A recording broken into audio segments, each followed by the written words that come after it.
La verdad es que nos gusta contar las cosas, las grandes, las pequeñas y las medianas. Queremos ser el pulso de una región, no sé si a veces lo logramos o a veces nos quedamos un poco cortos, pero sí estar en los sitios donde se produce la noticia.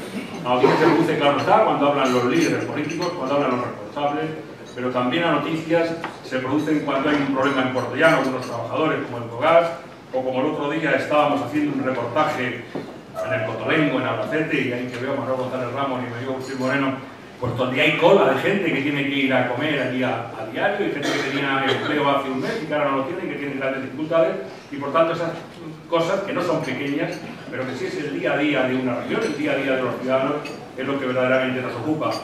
Para nosotros lo tenemos muy claro, nos da igual que el ladrillo se levante en Toledo, que en Ciudad Real, que en Albacete, es la misma noticia, donde se levante el ladrillo o donde se ponga el ladrillo. Por tanto, tenemos una visión global de lo que debe ser esta región y queremos actuar más que perfectos, queremos ser correctos a la hora de tratar la información y todo nos interesa. Y sobre todo velar por los que tienen más dificultades de acercarse a los medios de comunicación, que lo tienen mucho más fácil y eso es una obviedad. Pues ahí sí queremos estar y queremos incidir. No sé si lo logramos siempre, pero la verdad es que lo vamos a seguir intentando. Yo agradezco hoy a Emiliano García Paje que esté con nosotros, sin lugar a dudas, en un momento crucial de su carrera política, en un momento... Hay que saludar, como es de rigor en estas ocasiones, a las autoridades presentes en el acto. Utilizaría muchos más minutos de los que a priori me han concedido que utilice. Saludo a quienes me acompañan en la mesa y dense ustedes todos por saludados y saludadas. Evidentemente el protagonista es Emiliano García Paje. Saludo a Ángel Calamardo y a Óscar García. No lo tenía previsto hacer así, desgraciadamente lo voy a hacer así. No puedo empezar un acto de estas características en un día tan malhadado en que hemos tenido noticia de que en las últimas horas han fallecido dos mujeres a manos de los mal llamados compañeros o excompañeros, más el compañero de una de ellas que también ha fallecido.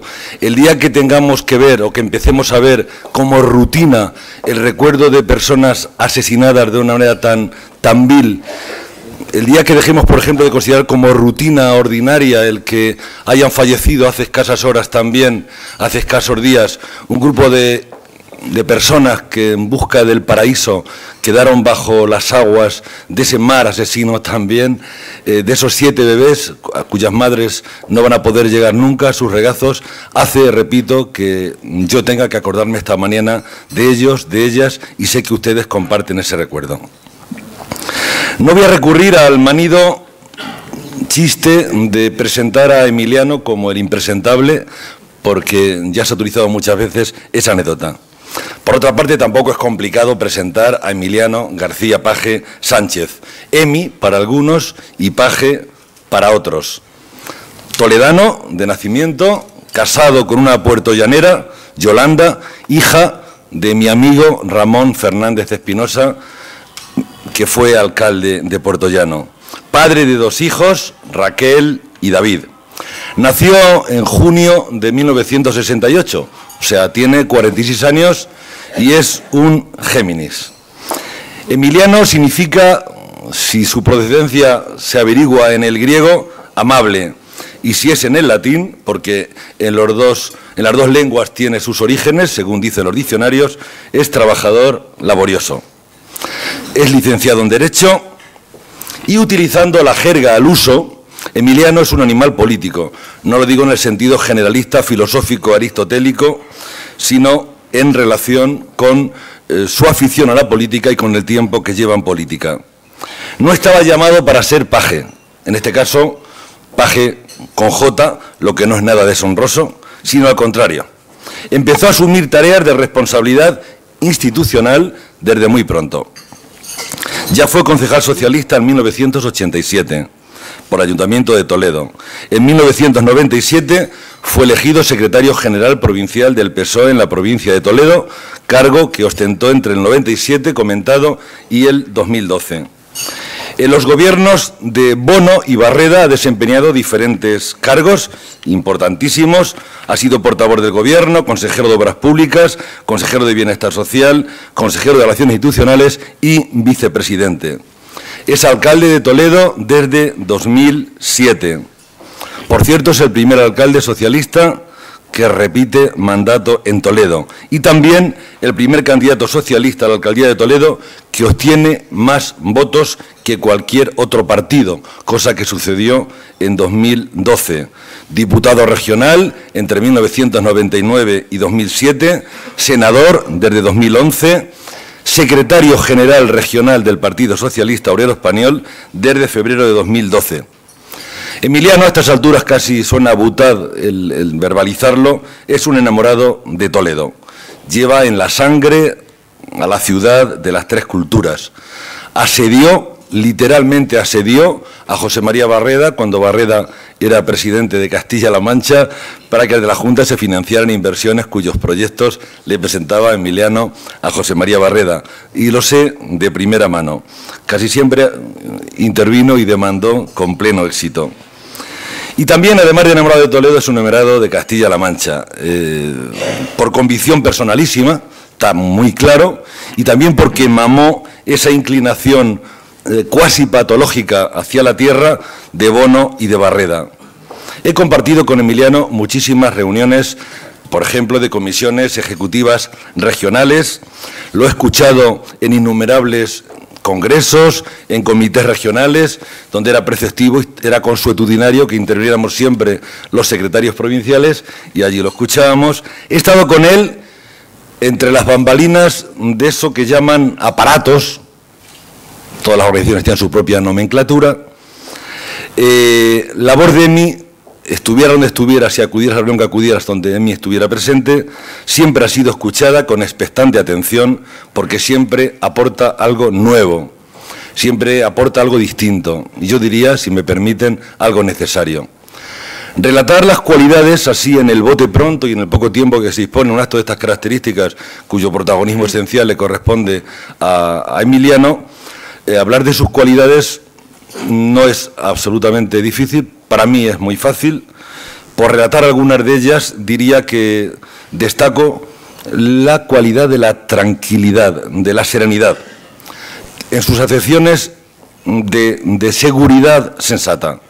No hablo, jamás puedo hablar en este sentido cuando me refiero a Emiliano, de esa seguridad estúpida y chulesca de discursos de almidón que utilizan determinados políticos mediocres que aparentan saber y no saben, que simulan conocer y no conocen, que pronuncian con solemnidad la ingeniosa frase del día que alguien le ha filtrado la noche anterior o que ellos han fusilado de otro o de otra la noche anterior, para lograr un titular al día siguiente.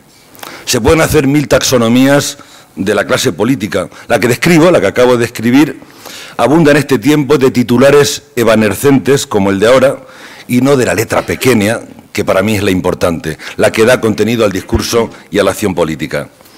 Emiliano es ingenioso, y la política necesita de ingenio, de imaginación, de creatividad.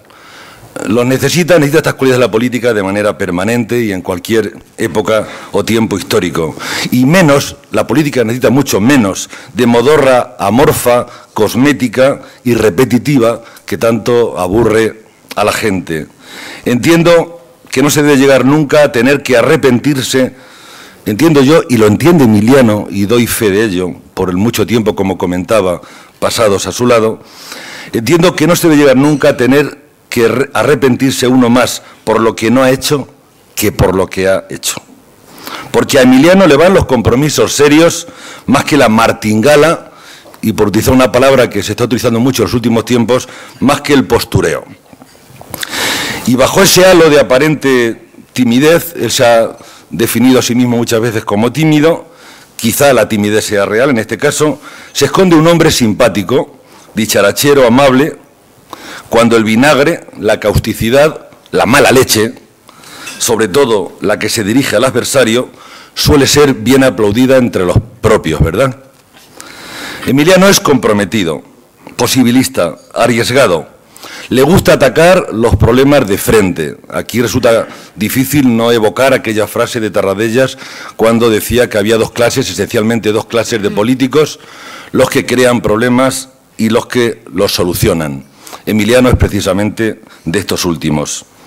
Emiliano habla claro, los ambajes no están anotados en su dietario dialéctico. Y es que llevaba razón Emmanuel Todd cuando afirmaba que la demagogia puede servir para ganar, y estamos en tiempo preelectoral, pero la demagogia no sirve para gobernar.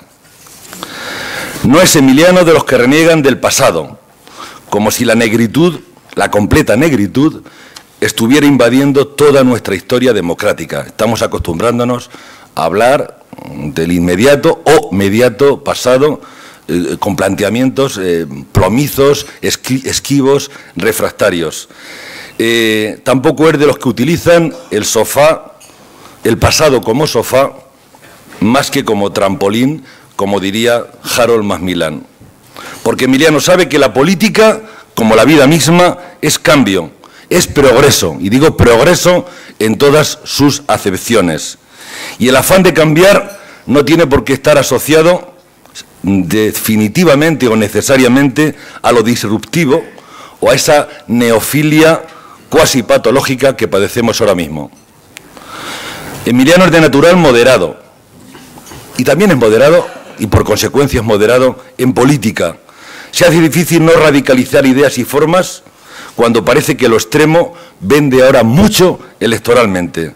Pero le concedo un gran mérito a quienes, como Emiliano, templan planteamientos y templan comportamientos. La necesaria rebeldía, y lo digo con la plena y absoluta convicción personal, contra un sistema marcado por la ortodoxia neoliberal, que está dejando a la intemperie o en la intemperie a demasiada gente, es perfectamente compatible con el equilibrio, con la mesura y sobre todo con las luces largas en tiempos donde vivimos mucho discurso, mucha declaración, mucho planteamiento de luces cortas, cuando lo fácil es el regate corto precisamente y poner en los oídos de la gente lo que la gente quiere oír, no lo que la gente necesariamente puede necesitar. Lo más fácil en estos momentos es vender humo y salir de viaje sin conocer el destino. Emiliano no. Emiliano no dispara, nunca le he visto disparar con pólvora del rey. Y bueno, ya estoy agotando los minutos que les comentaba hace un momento. Podría decir muchas más cosas de Emiliano, lógicamente. Incluso podría citar una anécdota que me incumbe muy personalmente, que viví muy directamente allá por febrero de 2012. Repito que es algo muy personal, pero en aquella anécdota, en aquella escena, se me reveló de manera muy especial la grandeza y la generosidad de este hombre. Por pura prudencia me reservo la anécdota. Es un honor poder presentar a Emiliano García Paje. Es un placer presentar a quien después de BBC va a instalar la G en Fuensalida.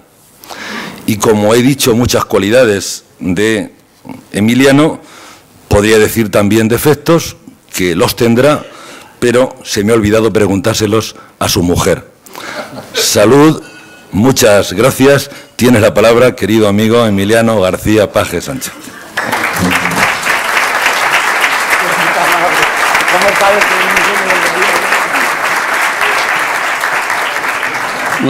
Muy buenos días a todos y a todas. Muchísimas gracias, Nemesio. La verdad es que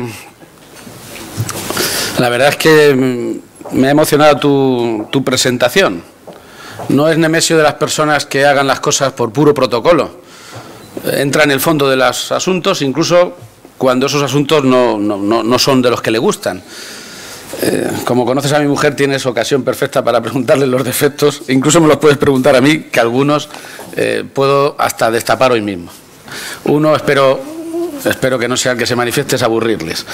Al contrario, a Nemesio le agradezco mucho su presentación y además que haya buceado en algo que no lo he hecho ni yo mismo. Les empiezo por confesar que no he estado nunca del todo de acuerdo con mi nombre. Y alguien dirá si esto no deja de ser un complejo infantil. No lo es. Ciertamente a mí me iban a poner de nombre Juan Carlos. En aquel momento estaba de moda, era el príncipe, que terminó siendo rey y que hoy es rey, pero de esa manera. Y lo cierto y verdad es que quien iba a ser padrino de mi bautizo era mi tío, no llegó y se llamaba Emiliano. Debemos ser 2 o 3 más o menos en el centro de España. Y lo cierto es que en honor a mi tío me pusieron Emiliano. Esto hace que nunca me haya planteado lo que se ha planteado en Nemesio.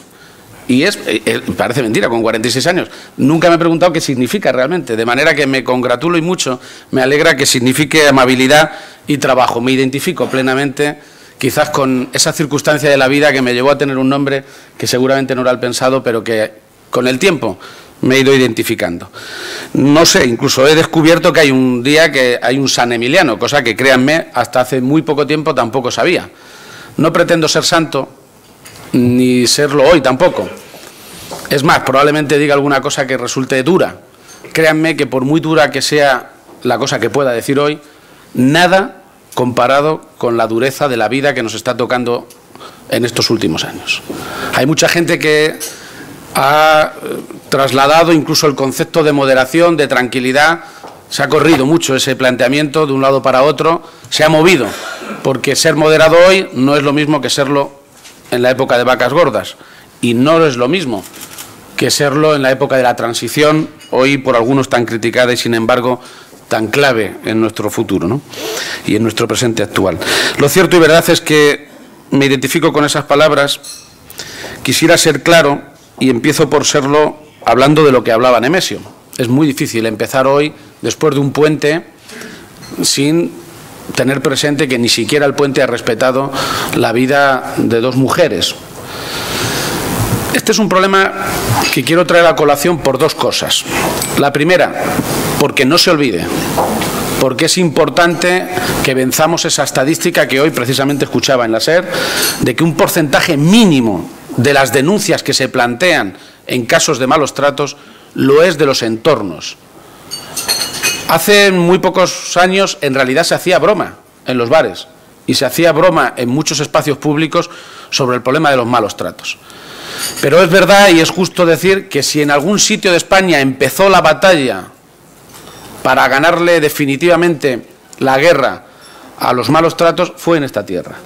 Se empezó con una ley pionera en toda Europa, la ley de lucha contra la violencia de género, fue aquí. Me duele ver cómo a veces se olvida, fue aquí donde se empezó. Y fue desde aquí, desde donde se exportó para que quien fue nuestro último presidente del Partido Socialista, Rodríguez Zapatero, lo trasladara al conjunto del país. No se puede decir que no hayan cambiado las cosas desde entonces, sí han cambiado. Por lo pronto han pasado de estar en los sucesos en los periódicos a primera página, a hablarse de ello, a empezar a crear conciencia. Y eso es al menos a lo que queremos contribuir en el acto de hoy. Y lo cierto y verdad es que eso no puede pasarse por alto, como no puedo pasar por alto que este café es una oportunidad para quien les habla, que seguramente se hubiera producido de una manera más asidua, más fácil, en un contexto en el que el propio papel de los medios de comunicación y su relación con el poder está más en cuestión que nunca. Querido Ángel, Óscar, muchas gracias por haberme invitado. A la SER le tengo que agradecer que hoy nos ofrezca una tribuna que no nos ofrecen muchos medios de comunicación. Nunca, en los 46 años que tengo, he conocido un momento en el que el poder político, en concreto el de la comunidad autónoma, se esfuerce tan a diario en manipular descaradamente los medios públicos y en intentar extorsionar políticamente a los medios privados. Rompo una lanza en favor de los profesionales que desde un sitio y desde otro se rebelan todos los días, en un trabajo estresante y duro.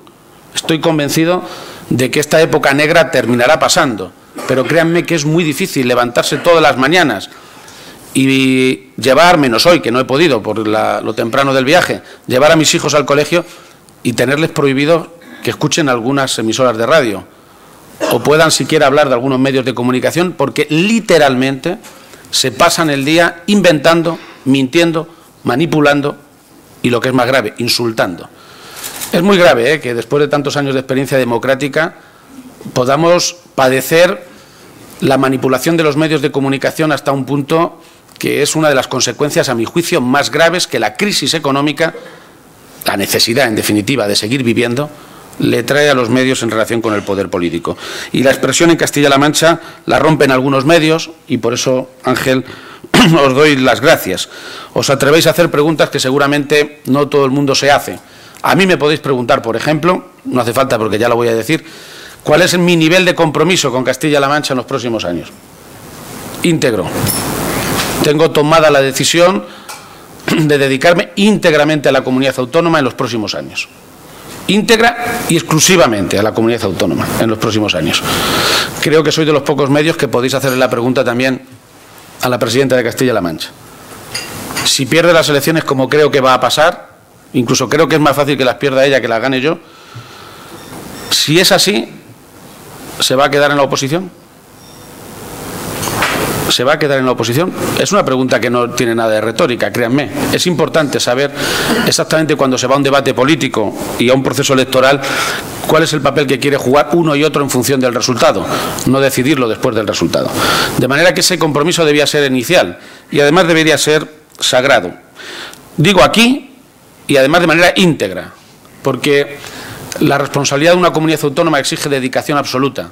No se me ocurre algo, y más en estos momentos de crisis severa, que requiera tanta dedicación como la presidencia de una comunidad autónoma, y más si es de las dimensiones geográficas de la nuestra. En definitiva, muchas gracias por haberme invitado y muchísimas gracias a todos ustedes por llenar esta sala, por querer venir desde distintos puntos de la región, representantes del mundo del trabajo, los responsables de los sindicatos, del mundo de la empresa, del sector financiero, de las cajas rurales. Muchísimas gracias de corazón, del sector de la agricultura, del cooperativismo, de los medios de comunicación, de distintas instituciones. Muchísimas gracias. La verdad es que para mí es un honor y realmente me motiva a explicarles al menos el estado de ánimo y la circunstancia en la que estamos viviendo desde el Partido Socialista, a quien represento, aunque también obviamente soy alcalde de Toledo y alguna cosa diré en esa condición, tenemos en estos momentos. Miren, no pretendo hablar de todo, sería imposible. Es un momento en el que hay muchas cosas en juego, hay demasiados elementos en el aire que están en movimiento. Es probablemente de los momentos más difusos de la historia del país y por tanto también de la región en los últimos 40 años. Reniego de la gente que cree que lo tiene todo claro. Este es un momento no para tener las cosas confusas, porque hay que tener intención de aclararlas, pero sí para reconocer que hay movimientos subterráneos, corrientes de fondo y corrientes de superficie, y que hay que intentar captar las corrientes de fondo para saber exactamente lo que le importa a la ciudadanía y sobre todo lo que le interesa. Por eso sí pretendo centrarme en el momento que vivimos y algunas consecuencias que creo van a ser evidentes en los próximos meses en la región y en el conjunto del país. Y desde luego estoy dispuesto a responder a todas las preguntas, espero que con un nivel de rotundidad y de claridad meridiano. Hoy España vive seguramente el momento de catarsis colectiva más agudo desde la transición política. Estamos en un momento en el que no solo pueden cambiar muchas respuestas a preguntas clásicas, sino que el propio cuestionario ha ido cambiando. Ahora mismo los partidos políticos, los responsables públicos, se nos plantean todos los días interrogantes que hace un año, hace 3, hace 5, ni nos cabían en la cabeza. El signo de los tiempos nos lleva a que este es un momento de búsqueda para los responsables públicos, para los inversores, para los financieros, para los empresarios, para el mundo del trabajo, para los representantes sindicales. Es un momento de búsqueda y no solo de respuestas, sino de conceptos que están en movimiento, que están en juego, que están reinterpretándose.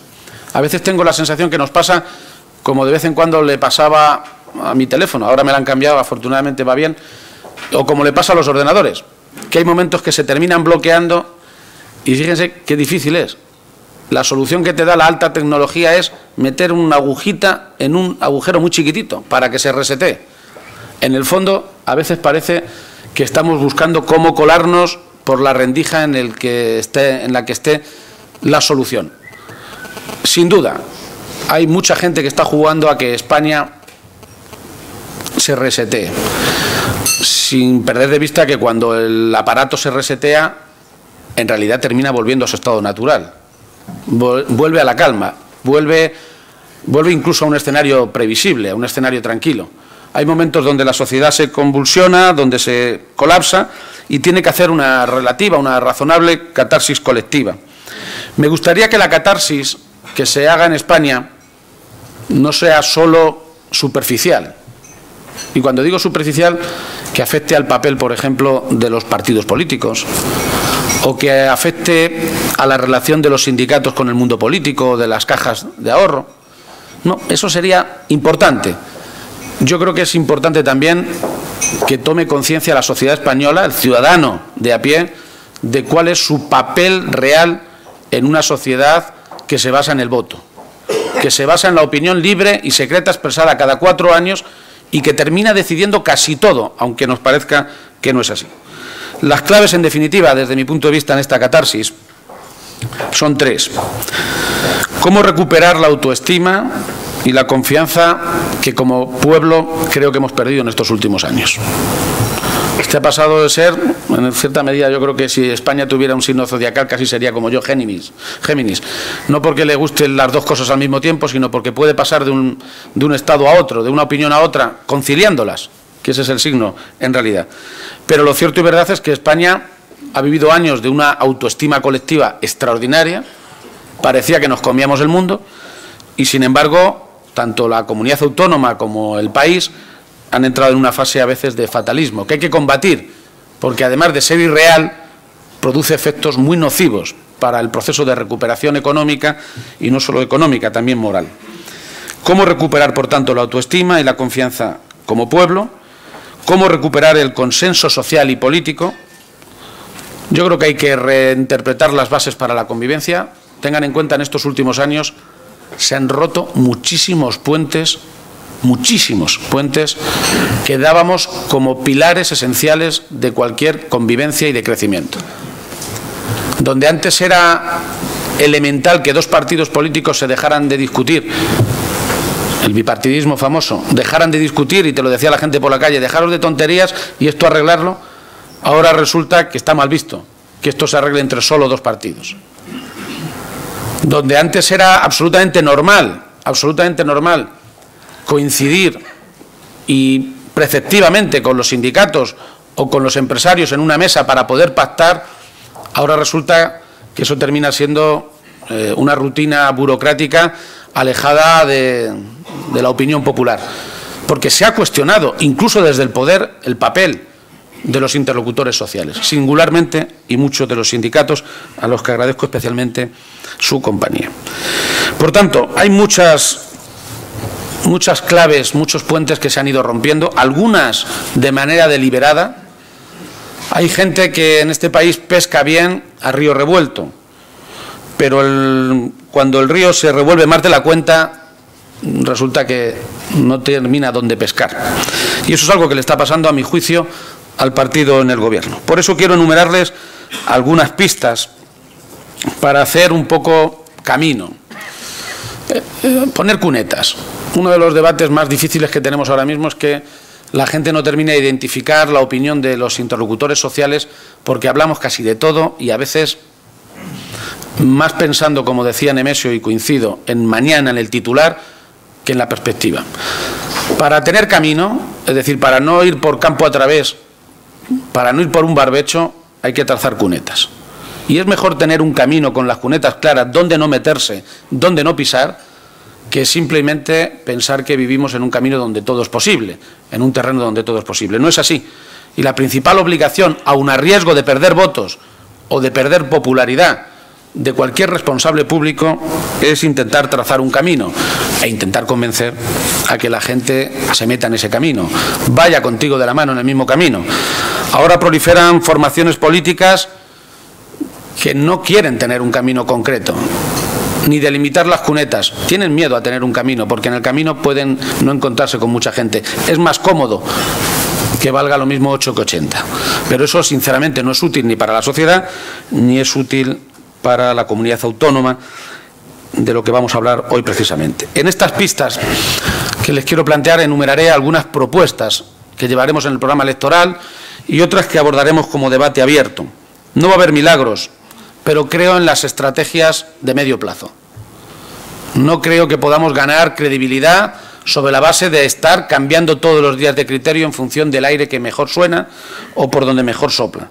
Lo cierto y verdad es que hay 4 pistas que quiero hoy darles sobre por dónde queremos caminar los socialistas, que hemos gobernado durante 28 años en esta tierra, y no es una tierra de izquierdas, pero lo hemos hecho en complicidad absoluta y en mayoría absoluta, sobre todo porque hemos gobernado, como me gustaría a mí hacerlo a partir de mayo, en complicidad con la inmensa mayoría de la gente.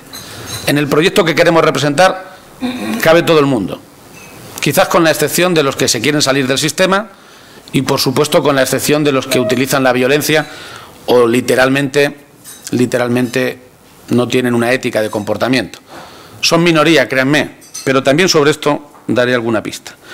Estas pistas que le quiero plantear para recuperar el camino, un camino que ahora mismo va en barbecho, es el de la credibilidad en la gestión pública.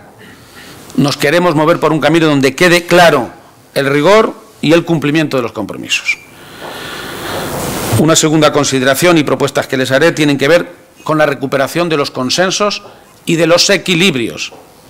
Para poder llegar a acuerdos hay que tener posiciones distintas. No hay que tener miedo a la discrepancia, al contrario, solo se puede llegar a acuerdos si uno piensa de forma distinta. Lo otro es otra cosa. Pero además buscamos un crecimiento económico y social compartido. Hoy la propia OCDE daba un dato que es llamativo y tremebundo, y es que la desigualdad en España en los próximos años. A buenas horas, dirían algunos, ¿no? A buenas horas. Lo cierto y verdad es que el crecimiento o es compartido o no lo es. Si el crecimiento lo es de unos a costa de otros, simple y llanamente no es crecimiento, será otra cosa. Y sobre todo no aprovechará el conjunto. La brecha social se ha abierto de tal manera en los últimos 3 años que seguramente la mayoría de los que estamos aquí no lo hubiéramos podido ni imaginar hace 3, 4 o 5 años. Y por último, de estas 4 pistas, trabajamos en un camino donde haya estabilidad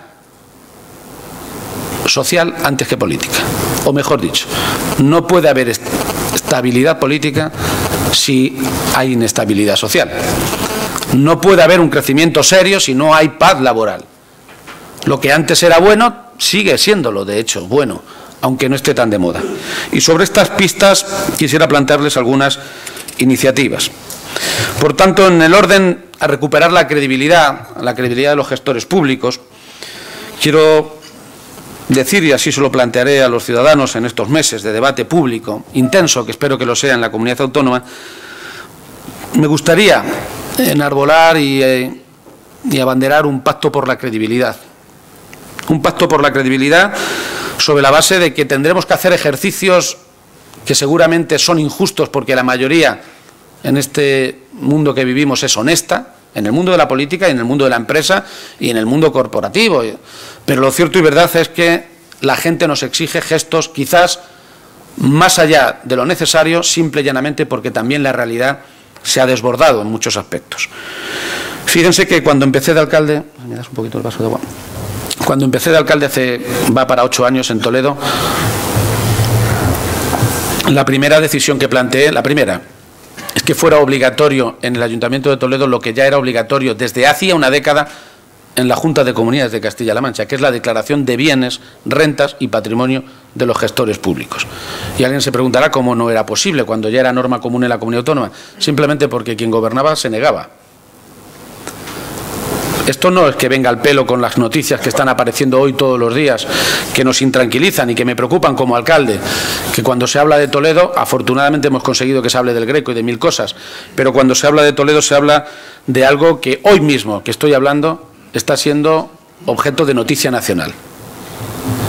Es llamativo el debate que llevamos durante semanas sobre tensiones si debe o no seguir el juez Ruz instruyendo una causa que es clave para que se limpie la vida pública en este país. Sería absolutamente intolerable que hubiera interferencias del poder político y en algunos casos con mucho apoyo mediático para que algo tan serio como lo que está instruyendo el juez, que es ni más ni menos que la causa por corrupción más importante en toda la democracia, Gürtel, pero también otras derivadas, que incluso alguna, como digo, afectan a Castilla-La Mancha y que además dejarán noticias en las próximas semanas. Como digo, sería intolerable que se juegue a la manipulación de la justicia, ni en un sentido ni en otro. Soy de los que respetan por completo las normas, sobre todo cuando esas además a veces se manifiestan en contra de nuestros intereses. Es cuando más hay que respetarlas. Cuando te ayudan, lógicamente no tiene tanto mérito.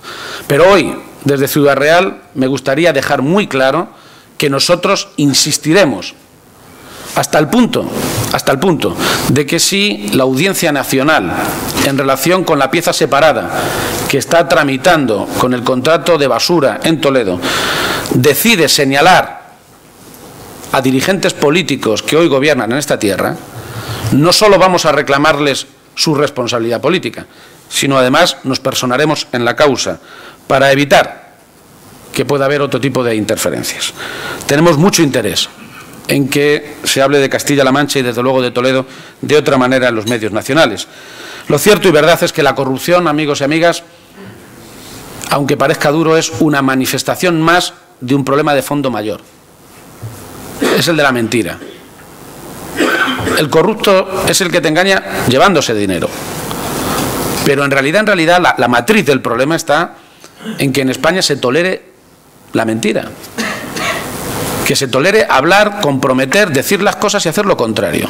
Y que eso no tenga precio político.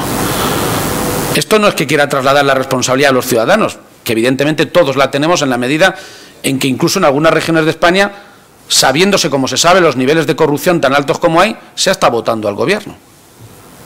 Por tanto, sí, la responsabilidad es de todos, pero el vaso yo creo que se ha colmado. Y aquellos que pensaban que la corrupción no iba con ellos o que no les computaba tanto políticamente se han empezado a dar cuenta de que cuando la corrupción va unida a paro, afecta siempre y sobre todo a quien gobierna.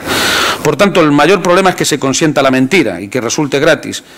Mentir incluso con algunos valores morales, porque mentir es lo que ha mentido quien prometió, por ejemplo, cambiar la ley del aborto y por intereses puramente electorales, simple y llanamente, se ha deshecho de su compromiso.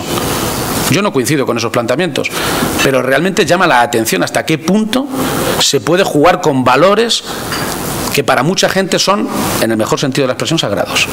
No somos nosotros quien lo hace, pero lo cierto y verdad es que hasta eso se está conociendo en el país que vivimos. Incluso asistimos hoy a la presentación de propuestas, hoy mismo, el día que les hablo, de propuestas de apoyo a la familia, que yo creo que son una especie de intento de lavar la conciencia para intentar disimular que en realidad se ha engañado de manera manifiesta, se ha embaucado desde el punto de vista electoral en un momento dado con ese proyecto. La mentira es el origen de casi todos los problemas y el que se consienta es lo más grave. Por eso, en este terreno queremos plantear un programa claro, nítido, muy ambicioso. Por ejemplo,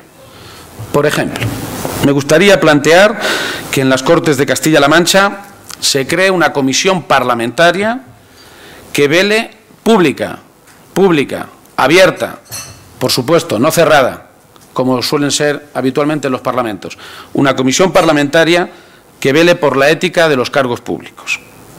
Incluso, fíjense, estaría dispuesto a estudiar que en esa comisión se incorporen ciudadanos elegidos por sorteo entre el censo electoral.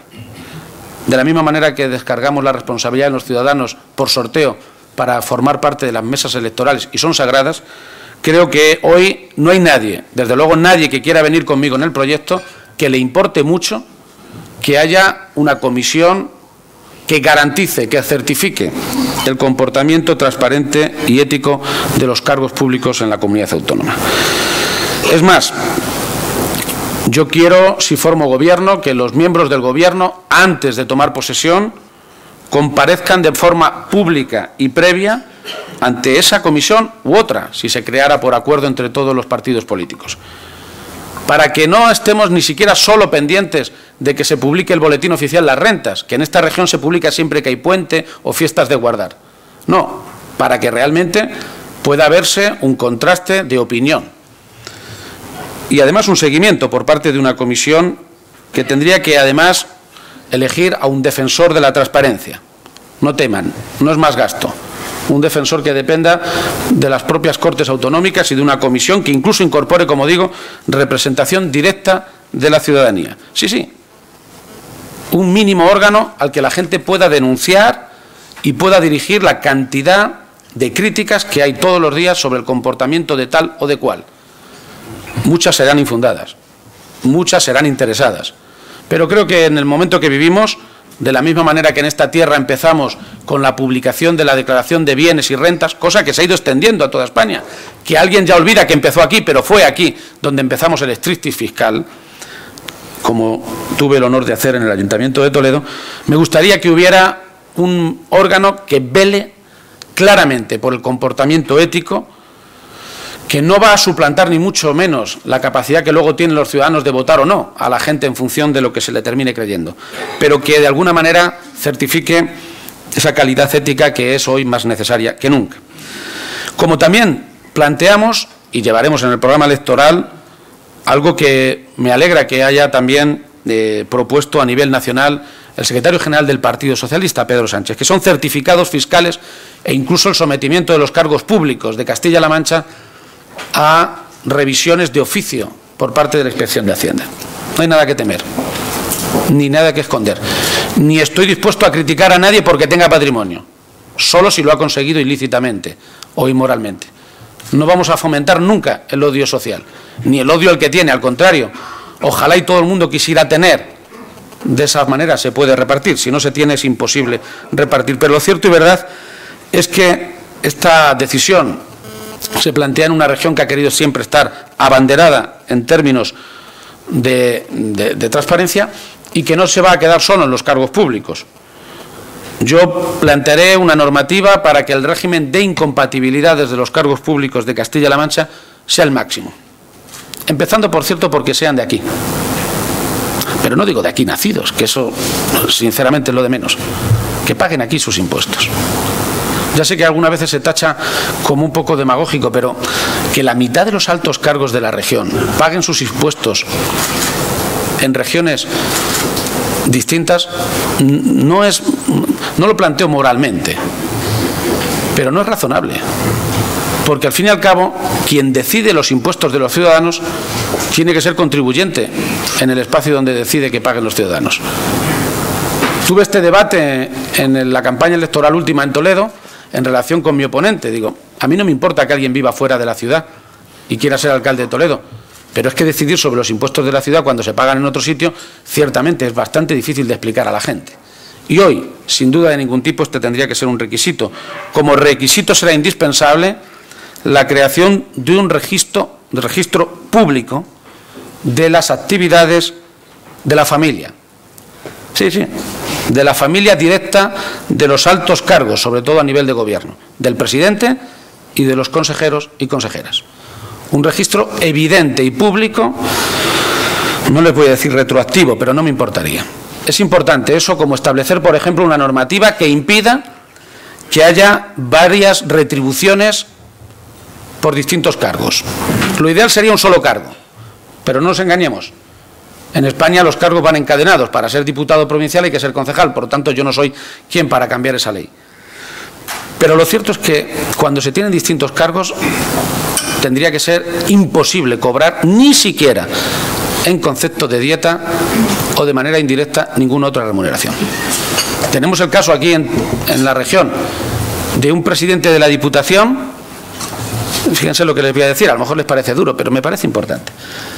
Que además de ser presidente de una comisión importante del Congreso de los Diputados y por tanto cobrar como tal, cobra por asistir a un pleno que normalmente dura 20 minutos, media hora, una hora, lo más, aquí hay algún diputado, 1.500 euros. 1.500 euros de dieta.